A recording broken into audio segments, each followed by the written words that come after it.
Welcome to today's webinar, Governance Challenges in the Pursuit of Excellence, featuring an interview of George Cuff and a response panel of Dawn Ringrose and Tim MacPhee and Dennis Pommen.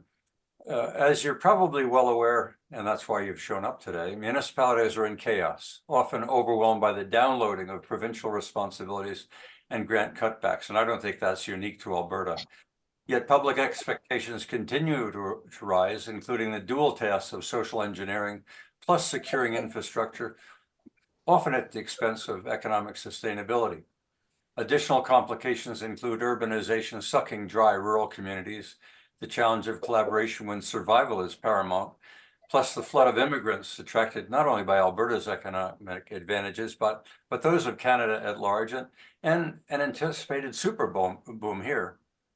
This week, we'll explore the challenges facing municipal governance from both the inside and the outside. George Cuff's been consulting to municipalities throughout his career, booms and busts. He's seen it all, coast to coast. Few have as much experience and credible insight as you, George. So before we get started with the sizzling questions I've got for you, George, why don't you tell us a little bit about, well, I guess I asked you earlier, is there any province in Canada you haven't consulted in? I've been consulting since 1979. I could argue that I've started a bit earlier than that because I worked as a recreation and parks consultant for the province of Alberta for 2 years prior to 79. 79, I started management consulting. 84, I set up my own firm. In the process of those intervening years, I've worked in all 10 provinces, all 3 territories. I've done some work, quite a bit of work in the States, largely seminars, and some overseas, but mostly, and that part of that was in Indonesia and a guest appearance in China, but beyond that, mostly North America.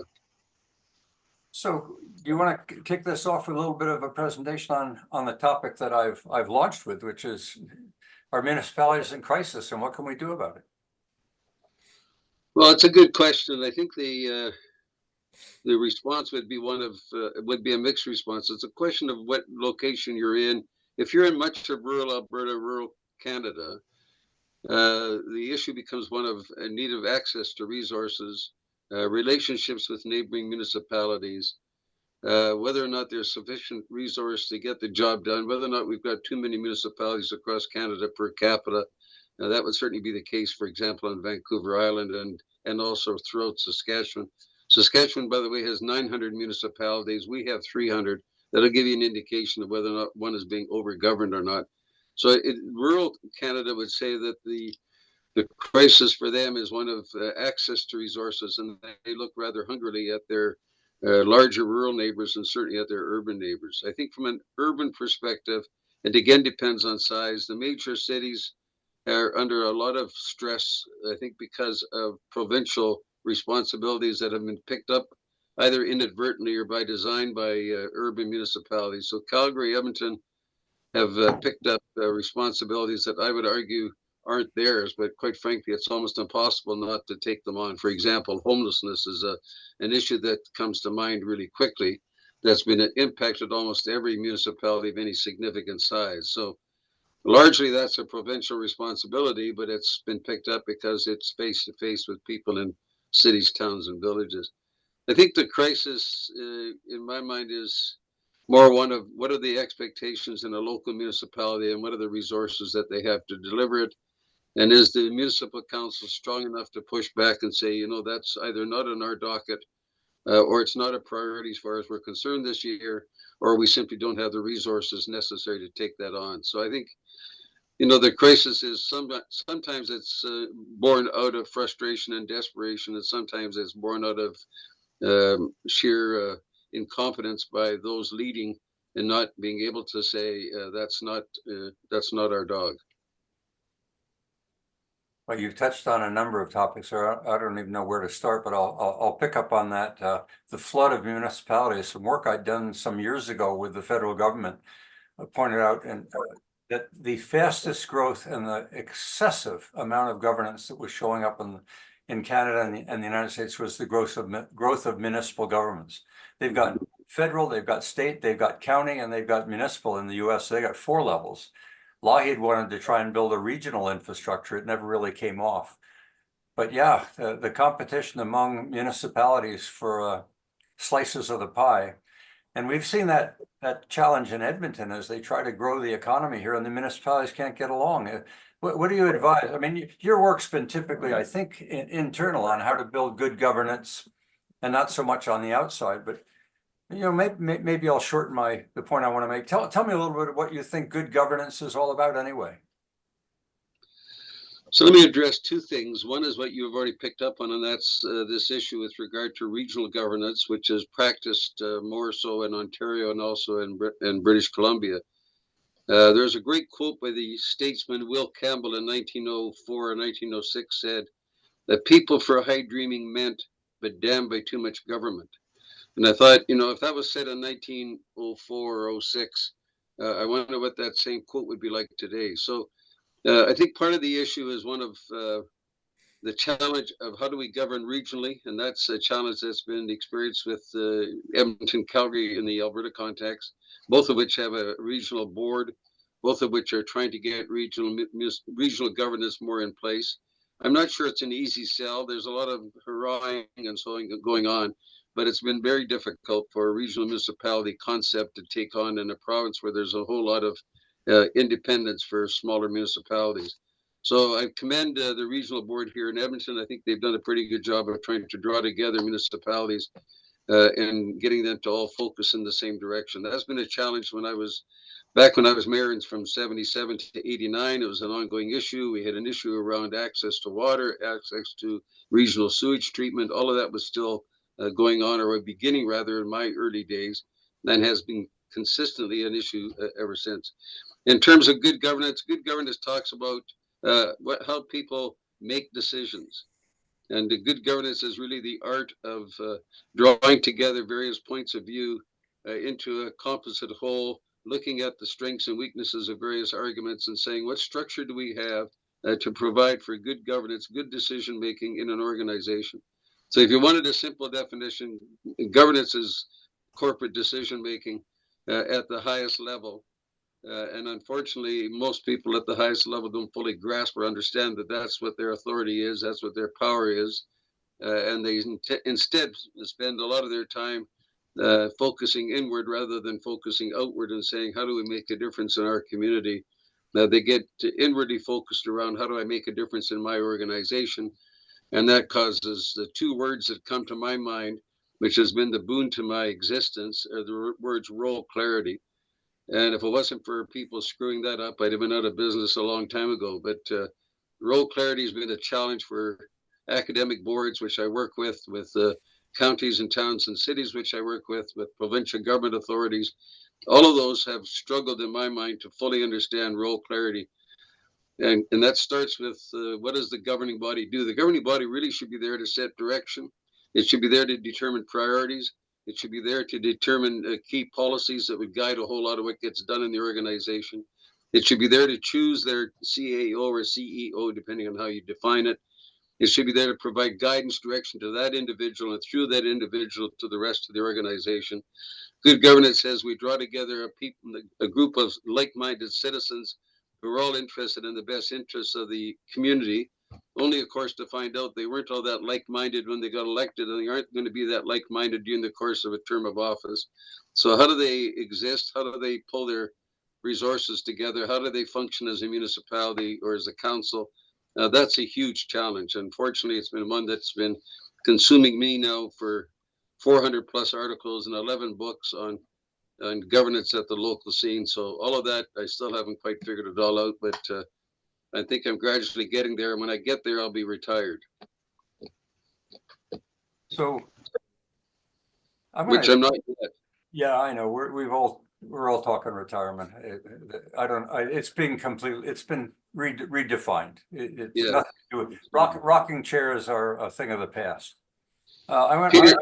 Peter Drucker died at the age of 95. He retired when he was 92. The reason he died so young is he retired too soon. I have no intention of dying too soon or getting old. Anyway, another issue. We'll delete this when it comes to editing. But tell me a little bit though. What are you doing in your older days? I mean, you know, we're all getting old. Have you come close to retiring at all? You know, I've talked about it, but I have not come close to it. I admire people like Dennis Pommen who managed to somehow pull himself out of the work that I'm involved in. As a result of him leaving, there's more work for me to do. So the answer is I still have all kinds of requests to do seminars on governance. I'm working on one right now, putting it together for the area around Terrace, BC. I've got another one coming up around Chase, BC. I have others in Alberta that I've just either done. Rocky View County is one that comes to mind. Woodlands County out by Fort Assiniboine is one that I've got coming up in the next month. I'm also doing a review of how to set up a performance review system for a chief administrative officer. I'm doing that for the town of Stony Plain. I'm also doing it for the city of West Kelowna. Both of those are current assignments. I'm also doing some governance, establishing a new governance model for Olds College on the academic institutional side. So those are just some of the ones that I was involved. I noticed you talked about an agricultural group that you had worked with. I was instrumental in helping set up what's called ARDAR, which is Results-Driven Agriculture Research, the province's research arm for agriculture. So they had me in to set up the governance side of that, which was an interesting challenge, and fortunately occupied me during COVID, so I helped to fill in some of my blanks. So the answer is and constantly there's work coming in. I just got retained by Seashell, which is not on the Vancouver Island, but right across from it. It's just north of Vancouver. I did work there probably 30 years ago, so you'll appreciate me going back now. Makes me wonder sort of why am I still doing what I'm doing? Are they any further ahead than they were when I was there 30 years ago? That's always a question. Well, I can now understand that you've come close to retirement. You've lightened up quite a bit. That's apparent. Yeah, yeah. How many staff do you have working with you? Well, you know, I have zero staff. I have my wife works with me as a partner and does most of the administrative side of my business. I have used, I think, 45 different associates, one of whom I helped to bury yesterday, Dr. Jerry Archibald. Some of you would know. He was involved with the PDD, the Persons with Developmental Disabilities World. He was the head of Grey Nuns Hospital for a while and so on. Anyway, I've had at least 45 different associates over the years, some much longer than others, some for one project, and I just choose them on the basis of their depth of experience and their alignment with my values. One of the points you made earlier in our discussion was the lack of understanding of what is good governance by municipalities, and I guess that's the councilors. Are most municipalities providing an orientation to new electors? Is there something that is done to ensure that after they win an election that they know what's expected of them, and what are best practices? Well, I've been arguing orientation for years and years and years. The province has finally put that into the Municipal Government Act, so now it's a requirement for municipalities in Alberta to do an orientation within, I think, 60 days of any municipal election. And so there's a whole series of those that go on. Sometimes they're done with the local municipality because they don't think they can afford to bring in somebody to help provide training. I would argue that that should always be done because it's pretty difficult for an administrator to say to the mayor, here's your job and here's how you're going to do it, which is why there's a lot of work for me right after elections. So there's now a requirement in some provinces. There's not a requirement in others. And so it's very much hit and miss. To me, doing an orientations should be well understood by every municipality across Canada, that, you know, you've got people that are coming to the table that have never been involved in governance before. They've never been involved in municipal life before. They've got one burning issue, which turns out they turn out to have a conflict of interest in the one issue they're concerned about. And now they're going to get onto a council and try to provide leadership and guidance and governance to a group of people that are well trained as administrators, and the council themselves are off to a very poor start unless they've had some quality orientation. So more and more of that needs to be done. And I would also argue, Perry, that one of the things that we should be doing is a pre-council, a pre-election orientation for everybody thinking of running for office, to say for a one evening session, so you're thinking of running for office, here's what you need to know. I did one of those once, and that was it. And that was in Red Deer. And I convinced certain people not to run, and I thought I'd done my job because they talked them out of putting their name in the hat. I think those things are important because people sometimes get elected for all the wrong reasons, and we're now seeing that show up in terms of abusive behavior and so on. That's going on more now than it ever has. Well, I mean, I presume that one of the points of orientation is to understand what the role is of the counselor and what the role of administration is, and yet we see Yes. frequently in that area. What can be done about it? And is that really a serious issue? Well, I think it's a very significant issue, and of course, it's one that should be well understood within the first 30 to 60 days. Councils are there to provide leadership, set direction, set policy, and so on. I talked about that earlier. The administration is expected to pick up on that to provide the reports, the recommendations that council is to consider at a council meeting. The problem when I say that so easily is that administrators don't fully understand that when they provide voluminous reports to a council, it's simply an invitation for council to dig into those reports and get themselves involved in far more detail than what they need to be involved in. So you've got councils that within weeks, if not the first couple of months, are already starting to dive into administrivia because they haven't figured out their own particular role as the governing body. And I think, regardless of how many times I've talked about this across Canada, people sit there, nod their heads, and go back to doing exactly what they've done. So my impact is similar to Chinese food. It lasts about a half an hour. I should probably be thankful for that because I get invited back to do the same thing over again for the next set of council. But to me, it's ironic that we have such an importance placed on good councils, good governance, and we spend so little resource, both at municipally and at the provincial level, on how do we make sure these people are trained for what they have not been doing in the past. So simply serving on the Chamber of Commerce, serving on a service club, and so on, doesn't really add up to making somebody a good council member. That's a completely different story. And so I think more and more attention needs to be placed right at the start. When I do a major study, one of the documents I ask for is I'd like to see what you did in terms of orienting your council. Send me the agenda package, send me the topics you covered. And by the time I've gone through half of that, I figured out probably what most of the problem is, and that's the lack of quality orientation. So to me, that's where a lot of this starts. One of the points I've frequently made is the distinction between being a manager and being an administrator and the distinction I make is that administration is maintaining the status quo and a manager has adequate allocation of authority to manage supply and demand. Do you want to wrestle with those two for a moment? Because it sounds like we're talking about not management, but administration, and that is municipalities expect administrators to maintain the status quo based on their policies, but and not adequately allocating authority to enable the administrator to indeed be a manager, which leaves a heavy load on the board or on the governance. Yeah, and I think that's sort of one of the things that's changed over the years. And I'm asked frequently, what's the difference now compared to 40 years ago? And I would say that managers of a municipality have become more professional. They had developed a degree of professionalism through either a degree program or whatever, but they've become better at what they do. And they're better at advising their councils. Councils, on the other hand, because of a lack of orientation, a lack of training, a lot of them are stuck back in the 50s and 60s and haven't really woken up to here's how we can properly lead a municipality. So if I was commending one group, I'd commend administration. Sometimes the words are used interchangeably, but I would argue that senior management is involved in providing quality direction to the council around priorities and policies. What direction should this take and why should we go in that direction?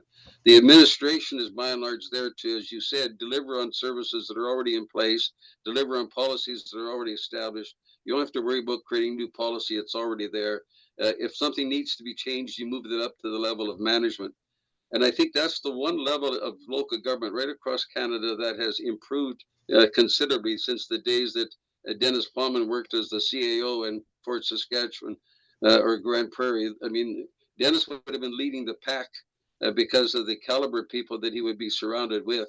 Now you've got people that would be challenging him and others because they're much higher skilled than they ever were. We've got people from senior levels of the provincial government that have moved up, I say facetiously, to local government to take on roles of city management. And they've done well, they fitted in well, but they've said to me that, boy, this is a whole new world.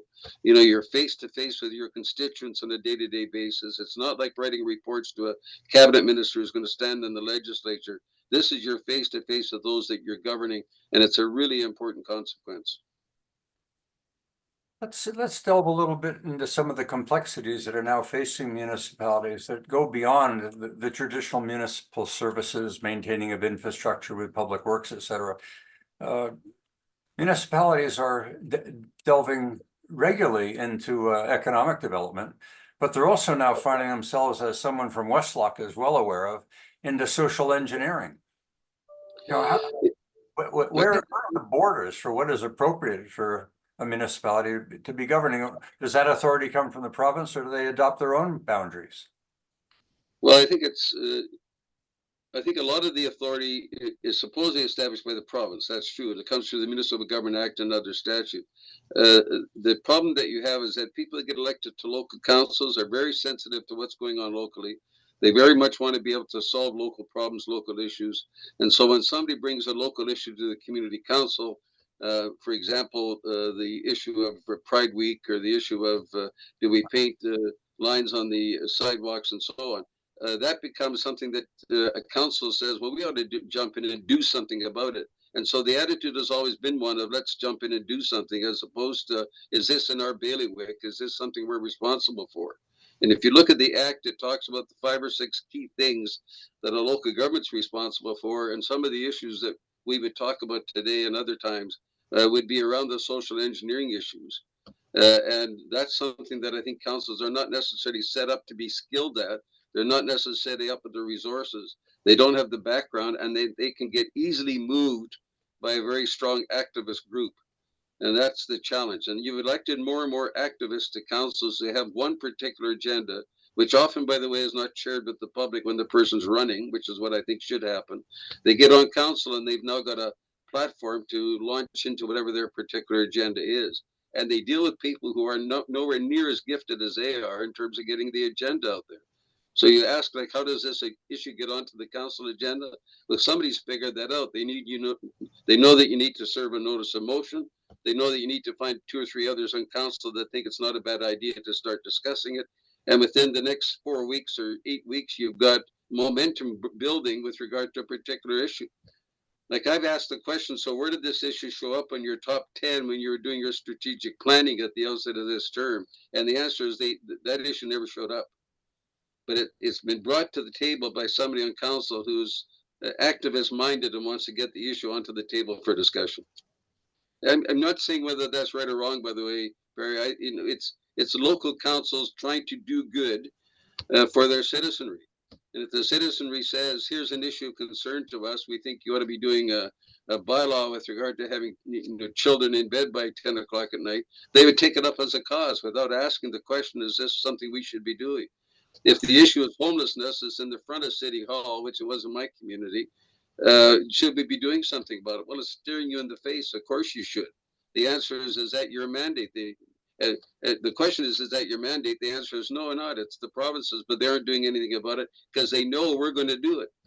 So, there's a whole lot of pressures in my mind on local government. It's the same with transportation. I mean, transportation is largely a provincial function, but a lot of that's delegated into the municipality who decide, do we need to do an LRT or the Calgary speed train, or do we do a train between Calgary and Edmonton? A lot of those issues are talked about on the local level.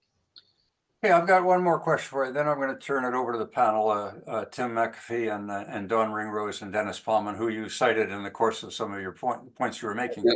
And this last point does relate to homelessness, because it does appear to be an issue in municipalities everywhere, not just here in Canada, not just here in Edmonton, but across North America.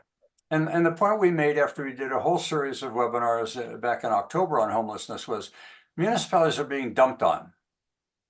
People are being let out of corrections without preparation. People are terminating their relationship with child welfare at 18 or 21 with no future.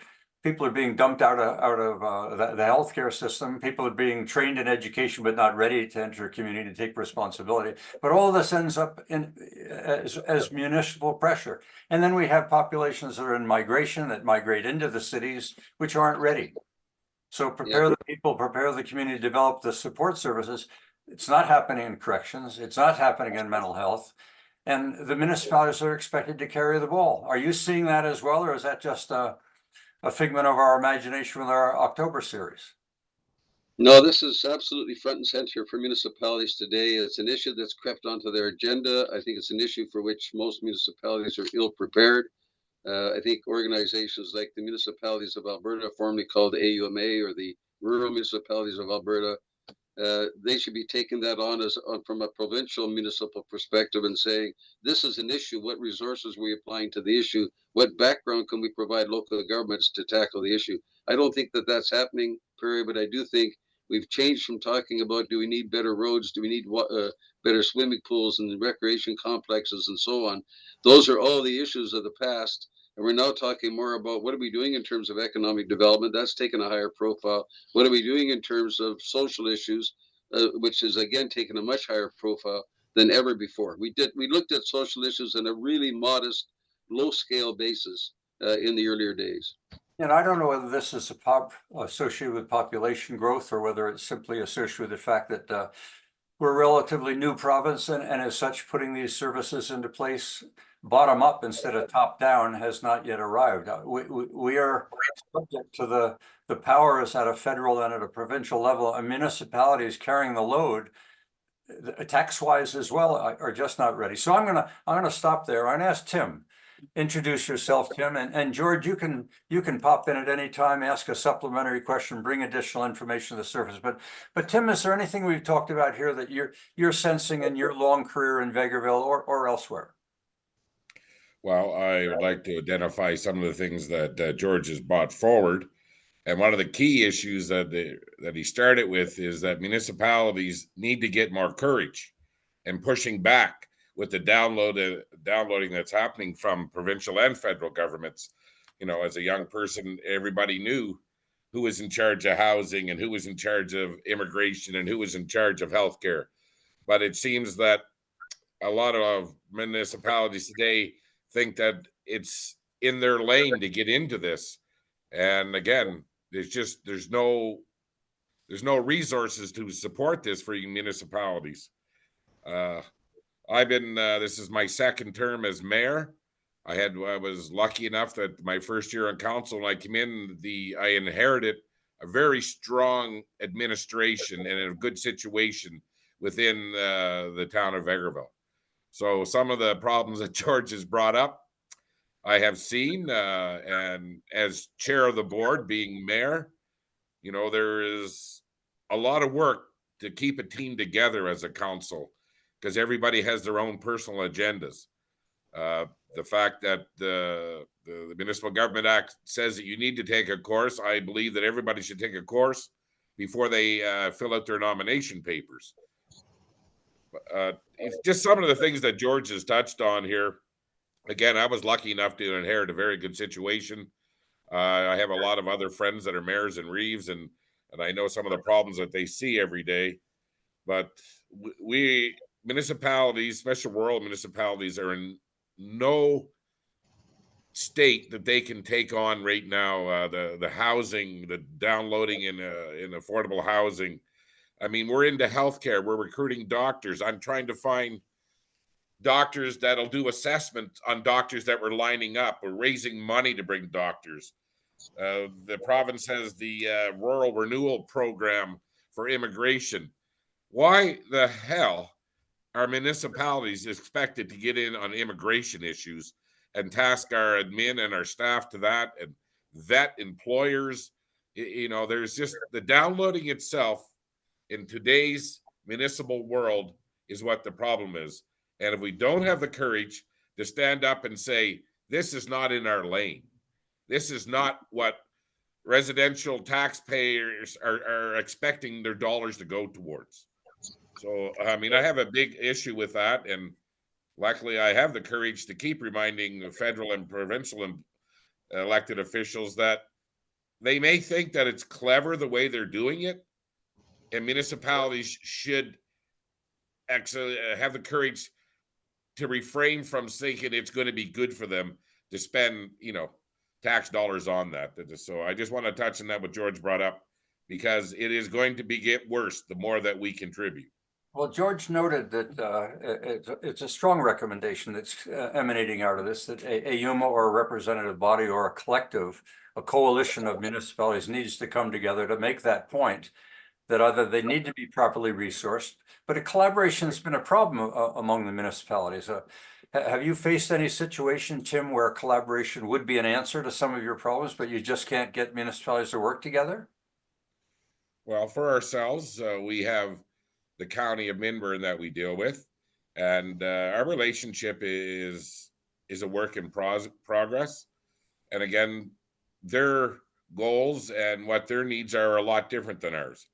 But I think that the more that we talk and the more understanding that we both bring to the conversation, I mean, I know that the provincial government was trying to force us into collaboration, and we learned through that we got to see each other's point of view more often.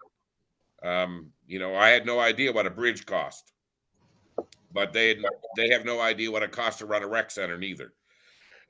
So when we keep those lines of communication open, I know some municipalities between, I've been to RMA and and Alberta Munis, and I've sat there and listened, and I really think that, mayors and reeves should go to each other's different conferences and to see what the challenges are and what they're fighting for.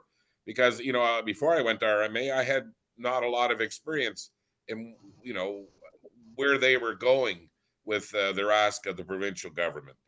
So again, Perry, no matter what we do, we need to collaborate and we need to have those conversations, and we just can't be stuck on our issues only because it never works. Okay, so one other point I want to ask you to address, because we really don't have a strong urban presence in our panel, and that's cultural impact. Our municipalities were rather homogeneous at one time, either as a product of immigration or farming being rather stable and people not leaving. But today, we've got populations coming in from elsewhere, including a migration of our First Nations people.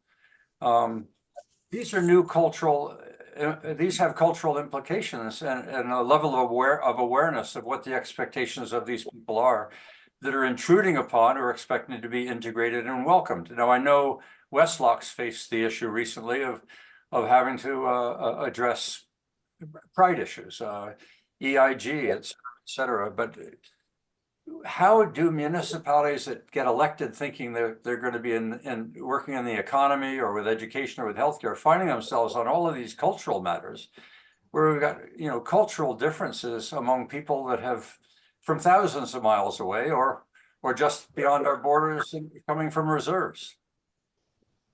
Well, I think that we need to look back to history and who we are as Canadians before that we do anything else.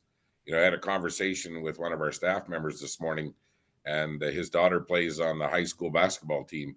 And he said, wow, you look at the diversity within that high school, that public high school today, and all the ethnic backgrounds that are on that team. And I remember, 20 years ago, 18 years ago, my daughter played on that team and where it was at. So, right. I mean, is it a skill set that everybody has as elected official? No, inclusivity, and probably a lot of people that got elected never thought about it, but they better. Because one of the things that we see if we want to get inclusion is to work together, to find projects, to find things that whether it's organizing a picnic or organizing a parade, getting together on doing projects together, we begin to understand one another better. I'm going to switch gears for a second. Dawn, why don't you jump in? I mean, your world has been one of the centers of excellence, and I'm sure you've got a perspective on municipal governments to share with us. So go ahead. Yes, I've done work with municipal government and with some helping them on that journey to improve and get the results that they're aiming for. And most recently, I just spent a month in Dubai where I'm working there. I've been working with them since 2017, and of course they're relatively new in terms of putting government in place and wanting to be high performing and taking all this pretty seriously. And it's very interesting because they're putting the foundations of things in place, whereas here, I think that we see things, our foundations and institutions and so forth have been in place for quite a bit longer. So it's fascinating to be, seeing the two different worlds. And as I look at all the things that government does and the expanding kind of role that they seem to have, I always think about the roles becoming rather blurred between what is government in the business of doing at the three levels. What is the business sector, responsible for, and what is the nonprofit sector responsible for? And I think sometimes those lines get a little blurred. And if I see anything, I see that government has been expanding what they do, and I'm not sure that they should really depart from the essential services that they should be providing to citizens. And this listening to what everyone's had to say, and scope, I think is really, and mandate is really, really important, because government is there for a particular purpose and to serve the citizens, and to use those tax dollars wisely in serving the citizens. And you should never get distracted by things that are not within your mandate, and start working in other areas, because in the excellence world, we call that waste. Because if things aren't really aligned in terms of your strategic plan, your business or operational plan, the people that you're hiring, the work that they're doing, the results that they're aiming for, if there's anything that's out of alignment with what you've planned to do in terms of your goals and objectives, and your essential services, then that you've really got to question that. Should we be doing this? And it can be classified as waste or things that you shouldn't be spending time on. And so I think it's really important that, in addition to governance, and an education in governance, that city councils and administration are made more aware of organizational excellence, because we're talking about the practices used by high performing organizations. And it doesn't matter if it's government or business or nonprofit, these practices apply to any sector, any size or type of organization.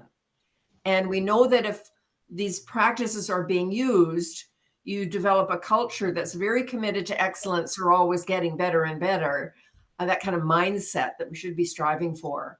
And then you're achieving those exceptional results across a balanced system of measurement.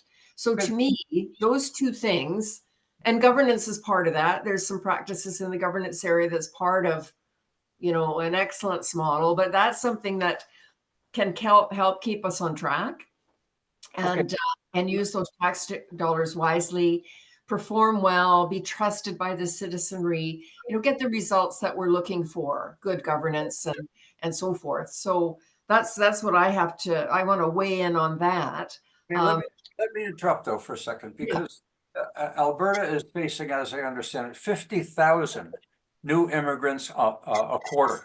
That's 200,000 a year in Alberta alone. You're coming up with good recommendations, and so is George. But there's an element of urgency here. If we've had problems with governance under a period of relative calm, if we're facing a super boom, which some are saying we're just getting ready for, we've got an urgent issue to get municipalities up to speed. And I know they did some extraordinary work in Fort McMurray years ago when we knew a boom was anticipated. I'm of the belief that we are on the cusp of extraordinary pressures we're seeing already in homelessness. It's only going to get worse if we don't find some way to take the recommendations that I hear from you and George. How might we do this? Do we use artificial intelligence? Do we send some excellent administrator around like George? Do we mandate change? What do we do to take the points of excellence that you're making, or that George is making, and get them adopted? I mean, you lead a horse to water, but how do you make them drink? I think one of the key things that's happened, sorry, Dawn, one of the key things that we need to keep in mind is that when you elect citizens to local government councils or regional district councils across Canada, you need to recognize that these people are all well-meaning, community-minded citizens who want to do their best for their fellow man and woman. They want to make sure that services are provided. They want to make sure that everybody has access on an equal basis. and they get people coming to the front door that are maybe homeless. They come to the front door. They're maybe new immigrants, and they say, "How do we serve these people?" And you've got a group of, in the case of a Spruce Grove where I live, 7 members of a council, all of whom are trying their best to pacify the people of the community and to provide services to them. The last thing on their mind, which is brought up by their manager, is what resources do we have? The first question is, do we have a mandate? And the second question is, do we have the resources? And by that time, councils in many cases are already well into it. And they're thinking to themselves, we've got to do something. We've got to do something. Well, and then they try to put pressure on the provincial government. We should really be hitting the stall button or the pause button and saying, let's try to make sure that it's clear what level of government has authority for what responsibilities, because we haven't clarified that very well. There's too much of an overlap between various levels of government. And as a result of that, we aren't clear in terms of those people coming to our front door. And the easiest way to access is City Hall or municipal office. People can walk in, they say, you guys are good for everything. You know, you advertise that you're there to help serve the citizenry. And so people come to their door and they say, we need to have a service with regard to new housing, new whatever. And that's what happens. But they don't have the resources to fix it. They have the desire to fix it. They don't have the resources to fix it. Okay, I'm going to now pick on Dennis. Dennis, we've covered the waterfront. And we're talking here about how do we go about ensuring that councils are up to speed on the expectations for governance, and then they manage their authority properly. What's been your experience? What are your recommendations? Well, I'm not sure about real clear recommendations, because we've heard the conversation that the issues before municipalities and councils are just so complex now, and they're so diverse. And they really don't have all the tools and the resources to be able to handle this. And as George mentions, is that a group shows up at council table and they expect something to be done immediately. And this takes them off track, because does it even fit into the plan? Good governance is about the things of council deciding what is the strategic plan, what are our key goals, what are we supposed to accomplish, and what are our roles in all of this. And that gets very clouded as the discussion is demonstrating right now. And if you can imagine yourself sitting behind the council table in a council meeting and all of these issues in front of you, and you do not have the skills and the wherewithal to deal with all of this. And so it becomes almost impossible, and therefore something that our expectations are way too high as to what a municipal council and what the government itself, a municipal council can actually do. Certainly there's lots of resources available, but everything takes money. And most of the time that money is not allocated. Most of the stuff, as you talked about, has been downloaded by other governments, and all of that's sitting right at the door of the municipality. I don't see this really being resolved unless, as Tim has mentioned, that number one, municipalities have to push back and actually just say no. And number two, they have to go back to the parties that are involved, mainly the provincial and federal governments, to define what are we actually supposed to do about this, and then provide the resources that go with that. So, we can go around on this topic constantly. There's all sorts of issues. We haven't talked about the environmental aspects of we're short of water. That's going to influence food. We've already been tackled by fires, and that's going to be even worse this year. So there's one issue after another like this. Homelessness, yes, so on and so forth. All of these things, how can an 8 or 11 person council, along with their administrations in a small community, deal with all this? It's not possible. So you're going to have conflict. Do you see any possibility? We talked, it was almost the first thing we raised, of the number of municipalities that have been. Do you see the merging of municipalities as a potential solution to giving enough resources, authority, influence as a solution? Do we need to get even smaller so we focus on local issues better? Well, I think we do not, again, the aspect is always try to have less government, and we've got a lot of government as far as the number of municipalities that we do have. However, basically, if we say just regionalization or making larger municipalities, we're just taking the same money and just redistributing it in a different way. So that isn't going to resolve the resource issue. Sure, some municipalities have more than others, but you just take and spread that around and it just dilutes it so much. That's not quite so, because you would be reducing the administrative overhead. Well, will you? You eliminate three CAOs, but then you have to put in three department heads to look after certain sector, a broader area, for example. We've seen that happen. So it doesn't necessarily reduce the overhead. Yes, you can reduce a few council members perhaps, but that's really small potatoes in terms of the large budgets that you need to run things. Okay. Do you want to weigh in here, George, at all? I think it's a huge challenge. We have too many municipalities, there's no question. And the problem really cites itself with regard to rural municipalities where they have small villages and a surrounding rural municipality that has most of the resources. And so the small village has barely enough money to raise to keep the one grader operating, the two utility men or two utility people running the systems on the streets and so on, one garbage cleanup individual, and somebody managing the front office. And that's it. I've dealt with small municipalities that have, anywhere from 3 to 10 people in their whole municipality employed by the municipality, and they've got the same challenges, the same demands. What are we doing for recreation services? Well, we're going down the road to the larger municipality because they're the only ones that have a swimming pool and an arena. We have an outdoor rink. That's the problem, and it's a challenge. It's a blessing for many people who like living out in the rural area, but the services aren't there. The problem is the pressures are often there. The social pressures are often there, and they have none of the resource base to provide that. So I think it's a much bigger problem in Saskatchewan than here, where you've got municipalities there by a population of 30. I would almost stop every municipality that was under 1,500 and say you've got to be part of a larger system, because most of the grant money, most of the resource money that we're providing is providing to hire one administrator and 2 staff. Well, you can start to combine that. So I agree with the point Perry's making in terms of, can you get rid of some of the overhead? You could. The studies that have been done, I think, have proven that they don't necessarily save a lot of money because typically, like Murphy's Law, something moves in to fill the vacancy, and it's typically more bureaucracy. So we need to figure out what resources do we need to run an effective municipality, and are we able to provide services to the people based on the mandate that we have? The challenge that we're talking about is, do people understand what that mandate is? And I'll guarantee you that most people you talk to will not have a good, clear understanding. I'm not trying to flog something, but during COVID, I wrote a book called Tucker Goes to City Hall.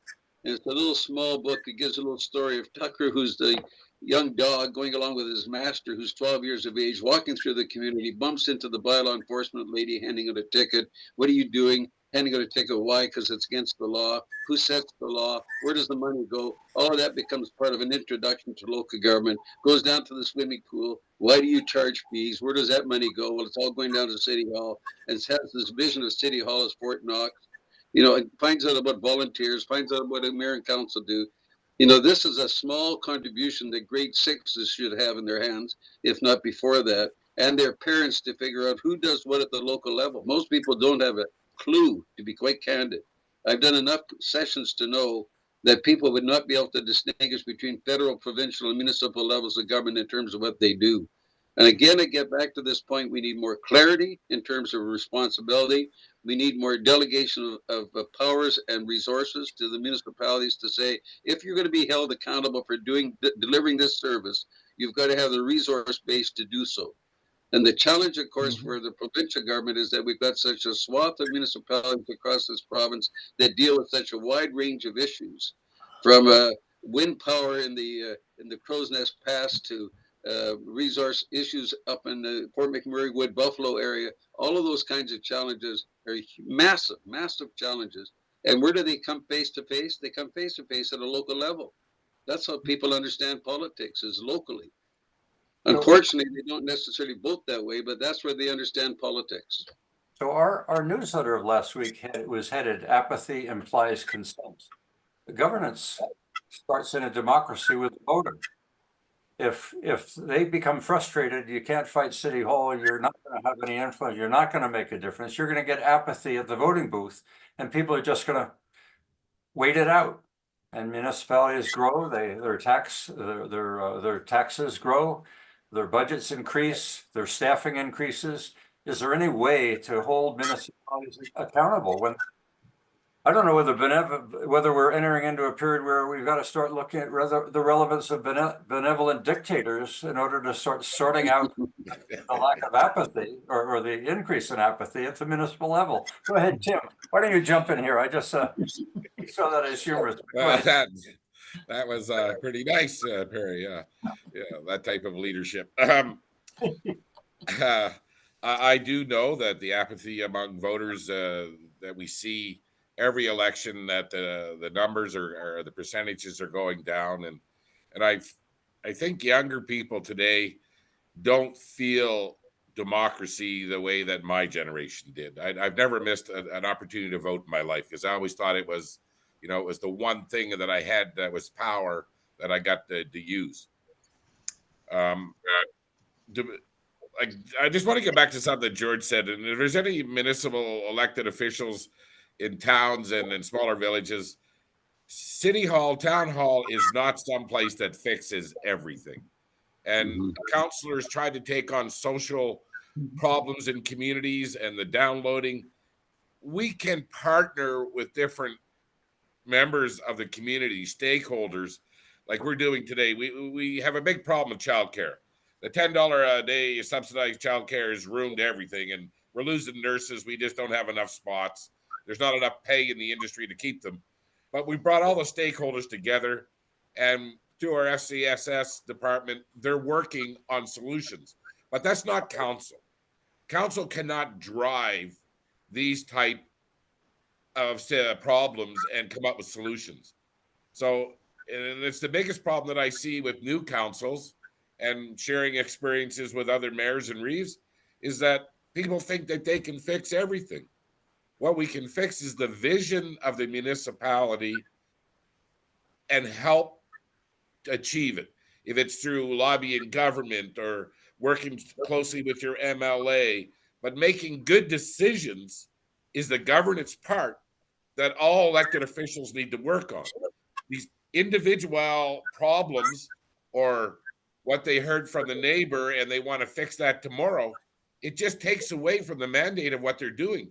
It pulls the vision part away from the focus of council. So I like the way George said it. It's not the place to go to fix everything, because there's no way on this earth that we can take on any of the social issues that are being forced upon municipalities today through no fault of their own. So, and that's what I have to say on that. It's the biggest thing I learned my first year in council, being in business my whole life, and then ran small businesses, started them, sold them, and that's how I made a living.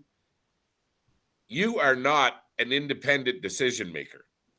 And when you take it upon yourself to bring your beliefs to your council and are hard fast that you cannot budge on it, you're going to cause a dysfunctional council. And excuse me, I'm not feeling well today, but it is a big problem. And it concerns me that municipal elected officials try to take on too many problems and don't stay to the core of what their job should be. So with all of what we've addressed today, one might be very, very concerned with what is occurring within municipalities. And I don't think this is ignored by the provincial government. I understand the MGA is to be rewritten. Is that right, George? That's been a constant work in progress. I think it's probably up for review. These reviews take considerable length of time. I think some of the rewriting is probably going to be sparked by the fact that the premier is interested in having elected or rather political parties at the City of Edmonton, City of Calgary. If that's the case, that'll probably take some rewriting of the MGA. So yeah, I can see that happening. I wanted to just make one point based on the Mayor Vegerwell's comment. One of the great beauties of local government is that you can do things that aren't necessarily legislative, but they're just good common sense.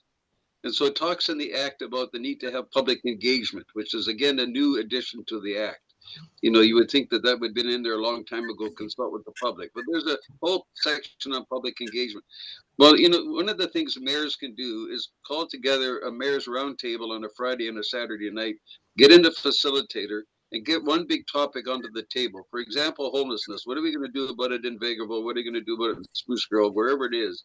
And let's get some heads together. They're going to think about this. So bringing people from FCSS, bringing people from the United Way, bringing people from the churches in the community, bringing people from the Chamber of Commerce.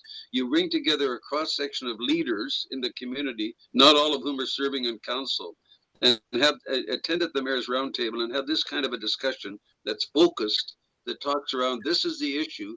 What are some of the solutions that we could bring about at a local level? And I think more is going to get done if municipalities start working together on local, the broader issues, community, major issues in the community, but they need to be resolved in the community. They're not going to get resolved in capital city. They're not going to get resolved in Ottawa. They're going to get resolved at the local level. The question is, can we get enough resources to do that? So to me, the whole issue of homelessness has been brewing for years. It comes out of some of the things, Perry, that you and I talked about in terms of the move towards getting people out of institutions into the street and so on. Well, now we've got the blessings of all of that. We've got people out of institutions. Now they're in front of us on downtown streets in major cities and even minor cities. And we're saying, where did these people come from and what do we do about it? Well, we should have been prepared for that, and we weren't, because nobody had the foresight to say, if we're going to stop institutionalizing people that by and large maybe should be, at least for a temporary period of time, we're not going to do that. We're going to put them in the community right away and hope that they make their own way. So a lot of these people are lost. They're not making their own way. So we could do some of that at the local level. Excellent research has been done on this topic, going right back to the Middle Ages to today, and it's called From Backwards to Back Alleys and Back Again. And we can talk about how municipalities should be prepared, but we need to talk prevention as well. As why is this occurring in the first place? Why are corrections not taking the initiative to prepare people for the day when they will be released? Why are mental health institutions simply giving people phenothiazine and expecting that they'll be tranquil in community? We have a problem both of how to accommodate these people, but why it's occurring in the first place also needs to be addressed. And we've with that, but I think you've made an excellent point, George. We need to get the municipalities together. They are suffering this problem often in isolation, and they need to work together to come up with some common solution that also addresses prevention. We're down to our last minutes. Tim, any last minute observations or comments you wish to? Okay, go ahead, Dawn. Yeah, I've got a comment. I think we shouldn't lose sight of root cause, because we can talk about having problems with immigration and homelessness and so forth, but if you take a look at the decisions that are being made, let's say by the federal government, and the impact that it's having on municipalities across the country, and they're talking about these many people in terms of immigration. They're talking about 15-minute cities. They're talking about going to net zero. Come on. I mean, you really have to make sure at the local level that people are discussing these things, and then their representatives are standing up for them and having a backbone. I think that there's an awful lot that's been going on, and we don't want to be sitting there as municipal government saying, oh my goodness, how are we going to handle all this stuff that's been downloaded on us? I think we have to stand up. We have to be meeting with the residents, with the town hall meetings. There's resident surveys.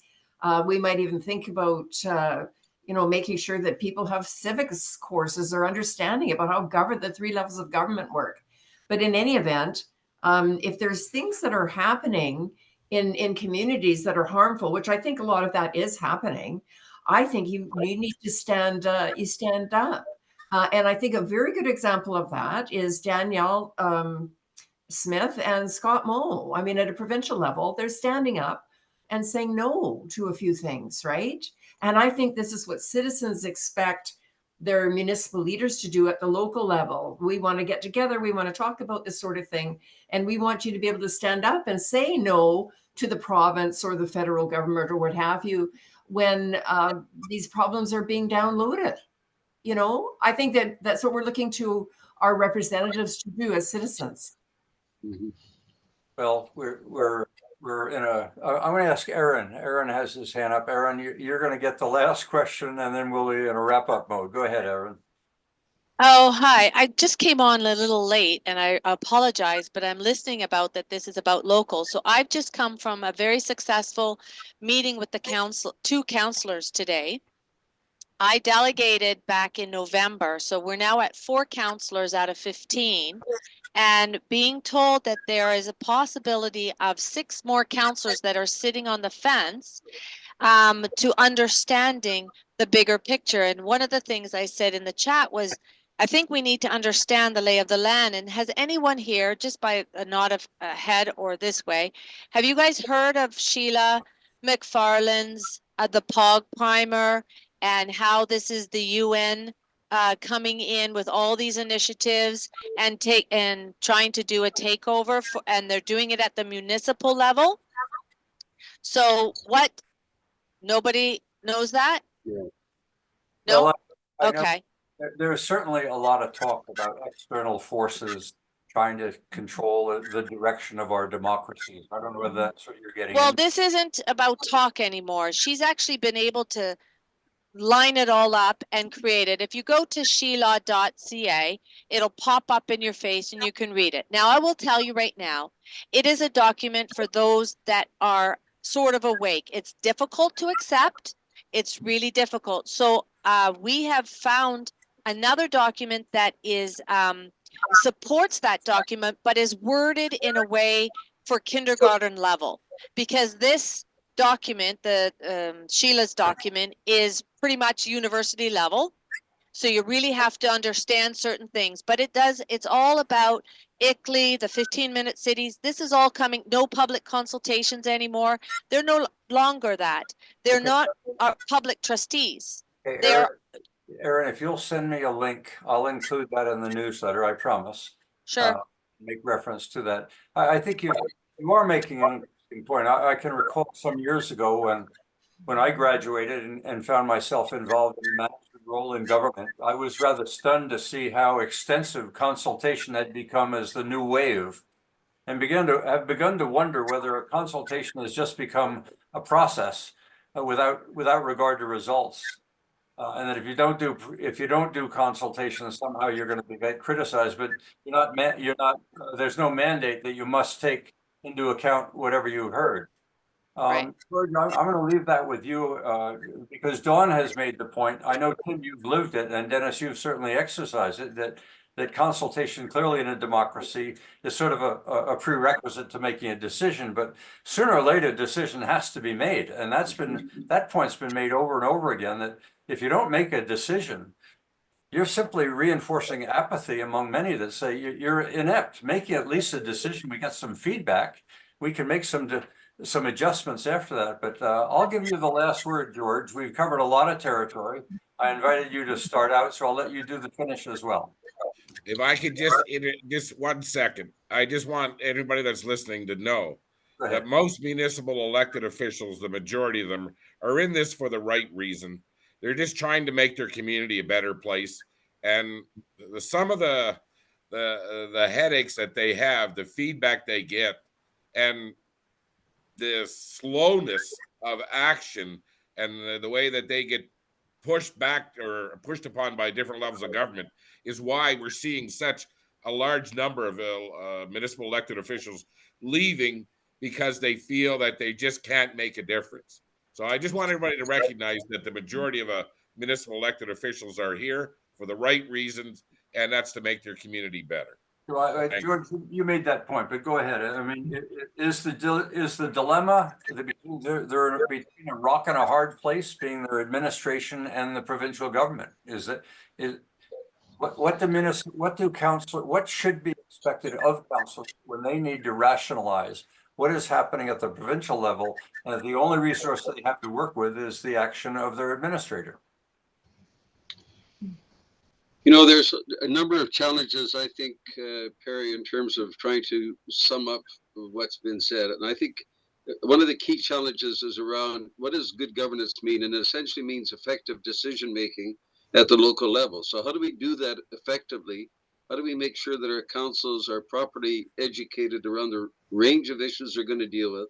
How do we make sure that they understand the need to pause before they make a decision, before they take the jump into taking on a particular service area that we aren't being funded to look after, we don't have the legislated mandate to look after. And let's make sure that we continue to draw in quality people to local councils. We've got to be doing better, in my view, in terms of both the number of people that show up to vote, as well as the number of people of quality that show up to offer their services for a 4-year term. We need to find high caliber people. I look around my community, I'm thankful for the council I have, but I look around a lot of other communities that I've served over the years, and boy, I'll tell you, you think to yourself, I wonder if the rest of the population knows that these people have their hands on your total municipal budget, and they have the authority to make decisions on your behalf. Do you have any understanding what does that mean? Like the folks in the Soyuz found out that what happens if you don't look after your underground infrastructure? Well, all of a sudden it all blew up and they've got a 40% tax increase in 1 year, 40%. That's what happens when you don't have somebody keeping an eye on what's happening on the municipality. So we need to make sure we are electing quality people. We need to make sure that they're hiring quality people. And we need to make sure that we're providing for public participation in a meaningful way. And I think this latter one is the issue that we've centered on, is how do you get the public engaged and involved in discussing the key issues of their municipality? And there are a number of those issues. Anyway, I appreciate the opportunity to share a few thoughts. You've got a pretty august group of people around the table that knows much or more than I do about governance. And in any case, it's been a pleasure to hear some of their voices. Well, I want to thank you, George. Thank you, Dawn. Thank you, Tim, and thank you, Dennis, for the genie's out of the bottle. Maybe we need to continue this discussion as a commitment to addressing what we feel is a somewhat uninformed population and the need for orientation of counselors. The thing we didn't talk about, maybe that's subject for future discussion as we get into education, is are our young kids being prepared to enter into democracy? Do they know this is not just what the teachers have fed them, but that they need to enter into society with an open mind and a willingness to participate and to use their vote and to use their voice?